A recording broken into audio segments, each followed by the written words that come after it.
L'expérience des hommes de l'ALN qui sauront utiliser au mieux le terrain en recherchant systématiquement la dispersion et en créant plusieurs points d'ancrage obligeront l'ennemi à disloquer son commandement et ses liaisons et à utiliser massivement son aviation et son artillerie. Les pertes subies n'empêcheront pas les rescapés à poursuivre leur mission et à livrer à bon port les armes et les équipements qu'ils transportent. Les hauts faits d'armes de ceux qui furent à Al-Mu'adjan resteront à jamais inscrits dans l'histoire de notre grande guerre d'indépendance.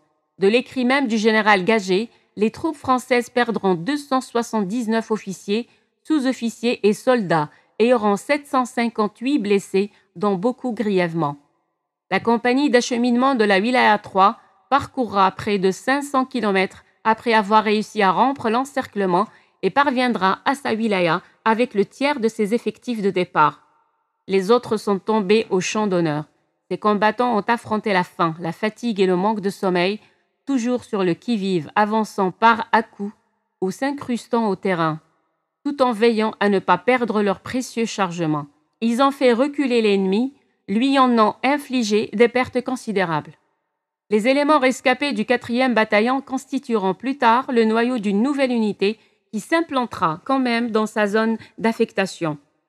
Elle y mènera de nombreuses actions jusqu'au moment où, au début de l'année 1959, elle recevra du commandement l'ordre de se réarticuler en compagnies et sections qui rejoindront séparément les zones 1, 2 et 3. Je suis à cette période commandant en second de la zone 1 lorsque Salem Giuliano, après être resté plusieurs mois dans le Djbel Beni Saleh, nous rejoint avec 29 de ses hommes, seuls survivants de sa compagnie qui ont compté 200. L'épopée vécue par les hommes de l'ALN au cours de cette bataille sera longtemps l'unique sujet de conversation de Salem Giuliano et de ses compagnons. C'est à travers le récit que j'ai mesuré ce qu'a été leur calvaire. L'évocation de cette bataille d'Al-Mu'adjan dans ces pages se fait un hommage à ceux qui sont tombés héroïquement sur les pentes calcinées de Djbel el-Mu'adjan.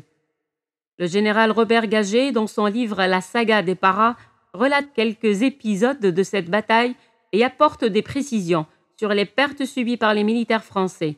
Robert Gagé ne manque pas de saluer le courage de l'adversaire. Gagé écrit « Après les 2 franchissements interceptés par le premier REP, qui a tout de même laissé 32 tués dont 6 officiers et 96 blessés, les Fels ont suspendu leur tentative. Mais ils n'ont pas renoncé pour autant. Les commandants de la LN ont mis au point une nouvelle technique de passage qui consiste à creuser, sous les haies électrifiées, des boyaux par lesquels les combattants se faufilent à plat ventre.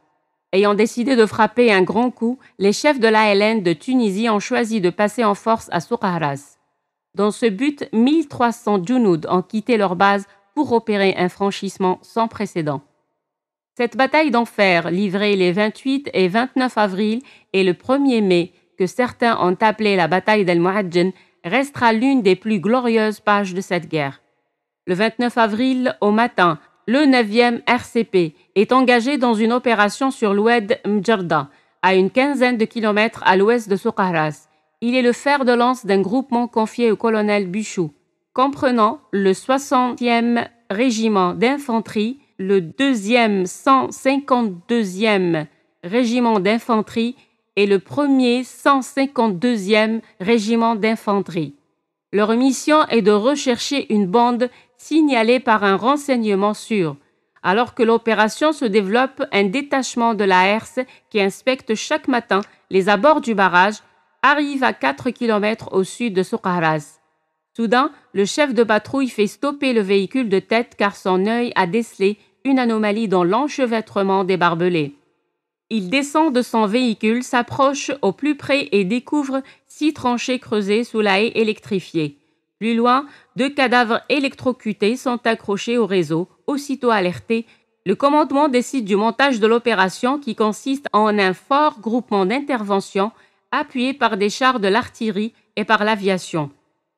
Au même moment, les secteurs militaires de La Verdure, Cedrata et Morceau sont invités à procéder au bouclage de la zone.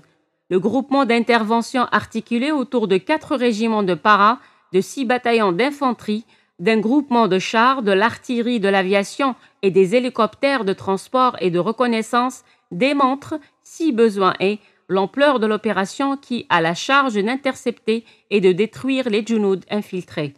De toutes les actions du groupement d'intervention, le général Robert Gagé ne rapporte que le combat de 2 compagnies de parachutistes du 9e RCP.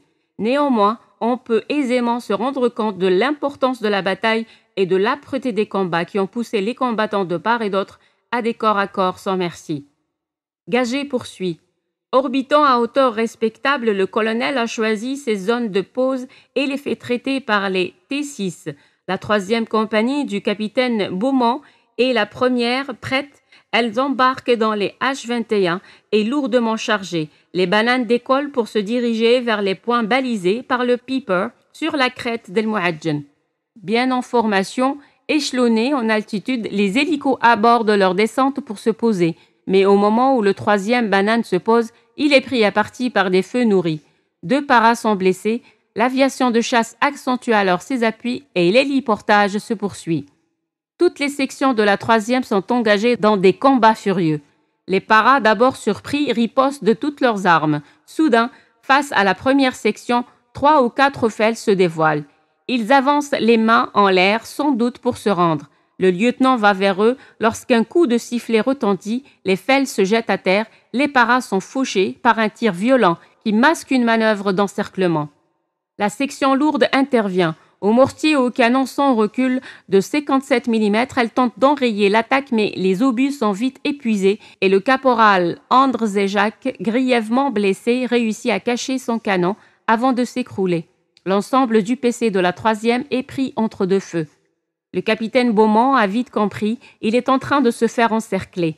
Ses liaisons radio sont médiocres, la fréquence est encombrée. Il faut que ces sections réagissent car du fait de l'imbrication des paras, tout appui aérien est illusoire. De plus en raison de la cadence des tirs, la compagnie va rapidement être à court de munitions. Beaumont veut rendre compte de sa situation précaire et appelle son radio. « Démarre !» monte la grande antenne et appelle le PC. Mais les fels ont repéré la radio. Ils concentrent leurs tirs sur le PC de la compagnie. Le capitaine est blessé. Après s'être poncé sommairement, il appelle la 3e section et lui ordonne de serrer sur la première pour éviter un encerclement. Toutes les sections sont au contact sans réelle coordination. Par petites équipes, les paras se battent bien, mais ils sont submergés par le nombre et le feu adverse. Alors qu'ils tentent de galvaniser ces hommes, Beaumont est une nouvelle fois blessé, ainsi que son radio. Avant de succomber, le capitaine appelle son adjoint et lui ordonne de tenter une percée vers le nord avec toute sa compagnie. Le lieutenant Saboureau réalise le flottement provoqué par la mort du capitaine. Il se dresse dans la bataille, court en rafalant vers un ensemble de buissons et, se tournant vers ses hommes, crie « Ressaisissez-vous, nom de Dieu, on va s'en sortir ». Il ponctue sa phrase d'une longue rafale.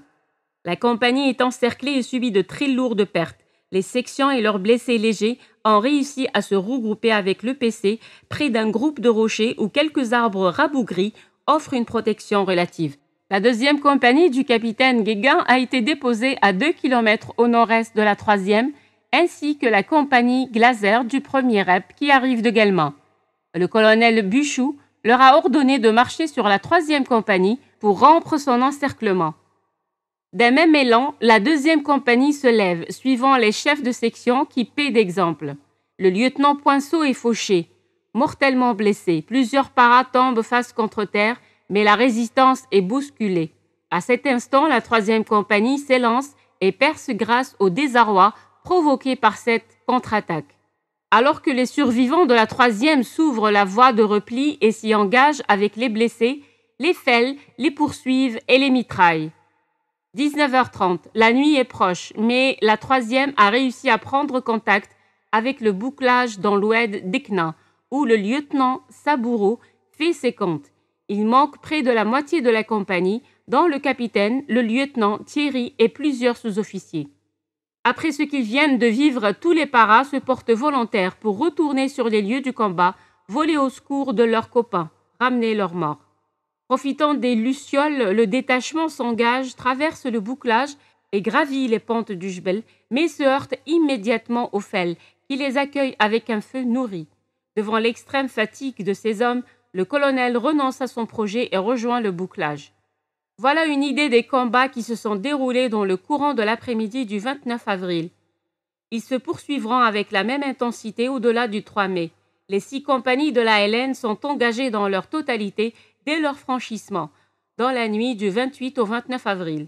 Le général Gagé avance, lui, que les franchissements se succéderont jusqu'au 3 mai en concluant, appliquant sans doute un plan établi et ignorant la fin tragique des 3e et 4e Faylaq, le commandement de l'ALN de Tunisie envoie de nouveau Junoud à la mort. Il n'y a pas plus grand hommage rendu aux soldats et indirectement aux moudjahidines de la bataille de Souk-Ahraz que ces déclarations du colonel Pierre Buchou, rapportées par le général Gagé dans le même ouvrage. J'ai toujours regretté que l'inscription Souk-Ahraz n'ait pas été portée sur le drapeau du 9e RCP, car il n'y a pas 2 façons de mourir pour la patrie, celle de Verdun et celle d'El Mouadjen. Telle erreur peut s'expliquer par le fait que le général Gagé ne disposait pas de toutes les données. En effet, depuis plusieurs mois, le commandement français était confronté à la cadence des franchissements. Néanmoins, ce que dit le général Gagé montre bien la décentralisation des combats à l'échelle des compagnies. Le témoignage confirme la tactique employée par les éléments de l'ALN qui, pour éviter les frappes aériennes, collèrent toujours au plus près les militaires français, ce qui explique les imbrications des lignes. Ce plan de bataille réaliste et audacieux est signé Youssef Latrache, un ancien officier déserteur de l'armée française ayant rejoint l'ALN en 1956. Latrache de taille moyenne, mince et flexible comme une lame d'acier, arborant une moustache rousse taillée à la Errol Flynn, est l'exemple vivant du dynamisme et du courage. Il a été d'abord adjoint de Ammar Titi, dans le secteur de l'Aouyed, à l'ouest de Souk-Ahraz, avant d'être nommé chef adjoint du 4e bataillon. Il a conduit une compagnie d'acheminement jusqu'à la Wilaya 4. Les armes seront réceptionnées par le commandant Lakhdar Bourga. Lorsque Youssef Latrache s'apercevra que ni Mohamed Lakhdar Sirin ni Ahmed Daraya ne l'avaient rejoint, non seulement il prendra le commandement du bataillon, mais il corrigera en pleine action la hiérarchie imposée par Bouglez.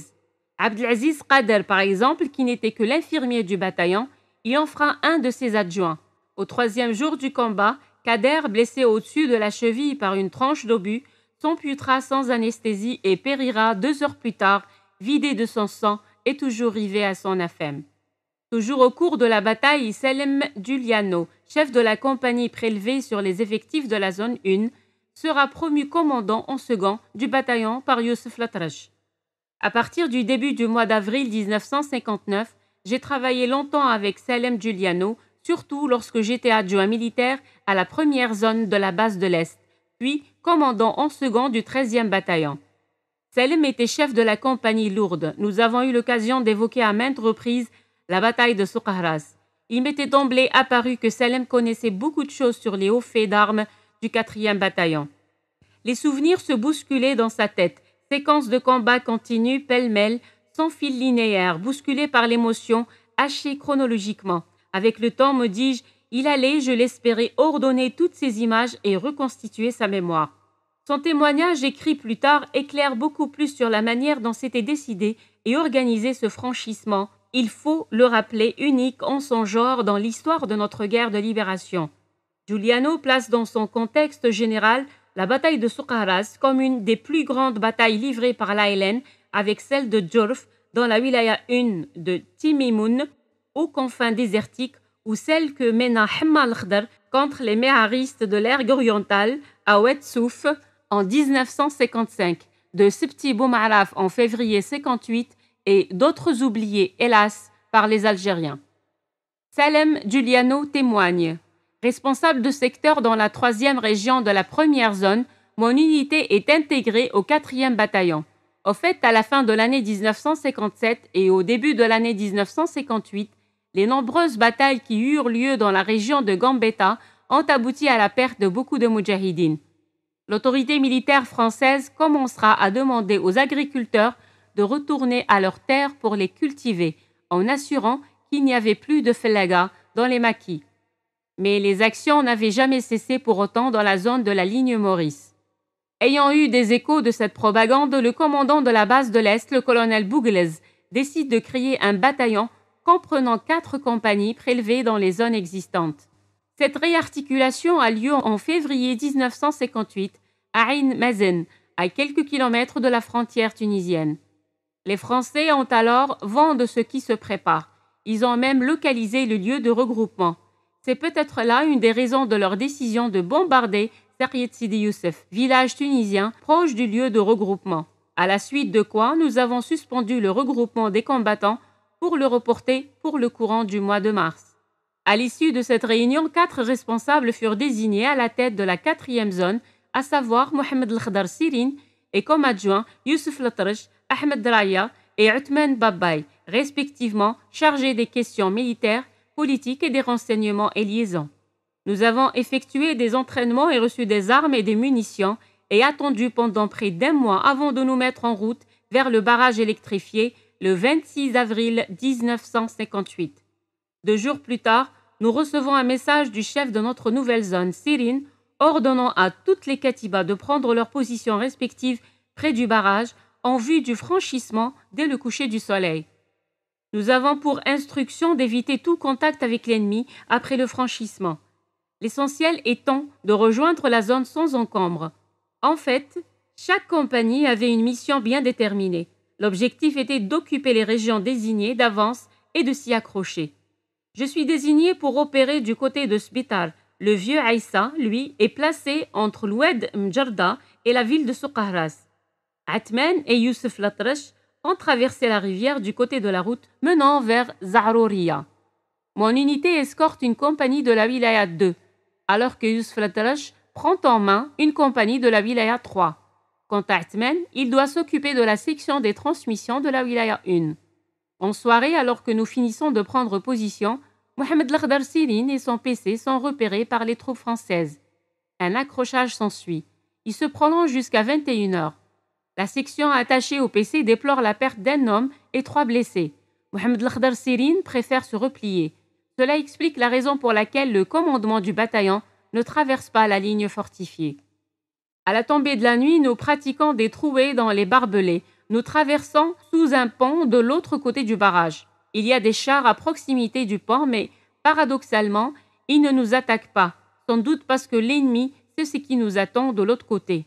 En effet, les effectifs auxquels nous allons faire face plus tard se comptent par dizaines de chars, d'avions, d'hélicoptères de reconnaissance et d'attaque, sans compter les renforts qui ne cessent d'arriver et de prendre position pour nous intercepter.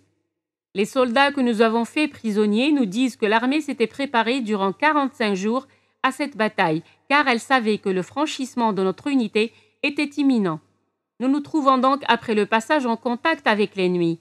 S'engagent alors de durs combats. Dans la situation qui était la nôtre, il n'y avait pas d'autre solution que de combattre et de causer le maximum de pertes aux Français.